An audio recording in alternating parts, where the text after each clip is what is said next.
Hello friend, मैं आनंद राज। आप सबको देखिए, बिहार में जो टीचर बहाली का एग्ज़ाम हो गया। अब डॉक्यूमेंट वेरिफिकेशन का बात कल जो बीपीएससी के चेयरमैन हैं वो भी बोले थे कि आप लोग अपना डॉक्यूमेंट को तैयार रखिए, क्योंकि डॉक्यूमेंट वेरिफिकेशन 11th 12th फिर उसके बाद 9th 10th फिर प्राइमरी का जो भी लोग का रिजल्ट आएगा उनका होगा। अब देखिए, एक चीज़ बताते हैं कि डॉक्यूमेंट वेरिफिकेशन में आपको कौन कौन डॉक्यूमेंट चाहिए। तो देखिए, सबसे पहले आप जो फॉर्म डालते समय जो जो डॉक्यूमेंट, कहने का मतलब जैसे आप EWS सर्टिफिकेट हुआ या NCL हो गया यानी नॉन क्रीमी। तो देखिए, जिस समय आप वो जो अपलोड किए थे, जो बोला गया था इतना दिन के भीतर में होना चाहिए, तो वही आपके डॉक्यूमेंट वेरिफिकेशन में चाहिए। समझे? आय पर जो भी आप जाति हो, जो भी चीज़ है, क्योंकि आप अभी का लेके जाइएगा तो फिर आपको दिक्कत कर देगा। समझ गए? क्योंकि उस समय का बहाली है जब विज्ञापन आया था, तो उसी समय का आपका मांगा जाएगा। ये तो हो गया आपका। उसके बाद मैट्रिक इंटर जो भी है आपका, वो चीज़ बताएंगे क्या क्या चाहिए आपका। तो सबसे पहले तो याद रखिएगा, जो आप जब विज्ञापन आया था बीपीएससी बिहार टीचर बहाली का, तो उस समय जो जो डॉक्यूमेंट अपलोड उस समय किए थे वही डॉक्यूमेंट आपका लगेगा। समझ गए? नहीं तो फिर दिक्कत हो जाएगा। दूसरा चीज़ है कि मैट्रिक से यानी 10th से आपका मार्कशीट ओरिजिनल, क्योंकि वहाँ डॉक्यूमेंट वेरिफिकेशन में ओरिजिनल लिया जाता है। डॉक्यूमेंट का भी 2-3 कॉपी लगता है, लेकिन ओरिजिनल आपके पास होना चाहिए। समझ गए? तो मैट्रिक का मार्कशीट, उसका सर्टिफिकेट, ये तो एकदम चाहिए ही चाहिए।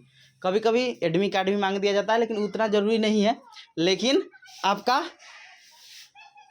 आपका जो 10th का जो है सर्टिफिकेट एकदम चाहिए, क्योंकि उसी से डेट ऑफ बर्थ का वेरिफिकेशन होता है। समझ गए? तो जो भी लोग का 10th का होगा तो मार्कशीट और सर्टिफिकेट एकदम ज़रूरी ही होना चाहिए। एडमिट कार्ड कभी कभी मांगा जाता है, समझे, तो वो अलग चीज़ है, लेकिन ये 2 चीज़ होना चाहिए। फिर उसके बाद इंटर का भी वही मार्कशीट और सर्टिफिकेट, ये तो एकदम ज़रूरी है, आपका बहुत ज़रूरी है। फिर उसके बाद अब आता है आपका ग्रेजुएशन का। तो ग्रेजुएशन का वैसे ही मार्कशीट और सर्टिफिकेट चाहिए ही चाहिए। फिर उसके बाद आपका जो लोग DLED वाले होंगे तो ग्रेजुएशन का तो नहीं लगेगा, लेकिन जो लोग ग्रेजुएशन पर DLED भरे होंगे तो उनको तो लगेगा ही। उसके बाद आपका आता है BEd या DLED जो भी किए होंगे, तो उसका मार्कशीट और डिग्री, या डिग्री मान लीजिए आपका नहीं बना होगा, उसका टाइम होता है कि दीक्षांत समारोह के बाद ही डिग्री मिलता है, तो नहीं हुआ होगा तो आपका प्रोविजनल से ही, क्योंकि कोई कोई यूनिवर्सिटी का भी मान लीजिए जो 21-23 सेशन से जो BEd किए होंगे तो उनका तो नहीं आया होगा। तो कहने का मतलब है कि वो लोग का प्रोविजनल से काम चल जाएगा। टेस्टिमोनियल बनवाना पड़ता है यूनिवर्सिटी से, जब नहीं माना जाता है तो वो अलग चीज़ है, लेकिन प्रोविजनल भी होना चाहिए आपके पास। फिर उसके बाद PG जो लोग 11th 12th में होंगे, PG का वैसे ही डिग्री और सर्टिफिकेट, ये आपका हो गया डिग्री और मार्कशीट। फिर उसके बाद मेन आधार कार्ड मांगा जाएगा। फिर पैन कार्ड तो नहीं माना जाता, आधार कार्ड हो गया।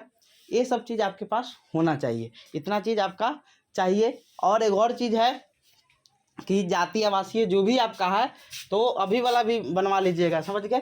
और उस समय जब फॉर्म भरते टाइम जो बनवाए थे वो भी बनवा लीजिएगा। तो इतना डॉक्यूमेंट आपके पास होना चाहिए, मैट्रिक, इंटर, ग्रेजुएशन का, फिर BEd का, PG जो लोग होंगे 11th 12th डाले होंगे, PG। उसके बाद आपका CTET, जो लोग CTET या BTET पास किए होंगे 1 to 5 के लिए, वो उसका एडमिट कार्ड भी मांगा जाता है।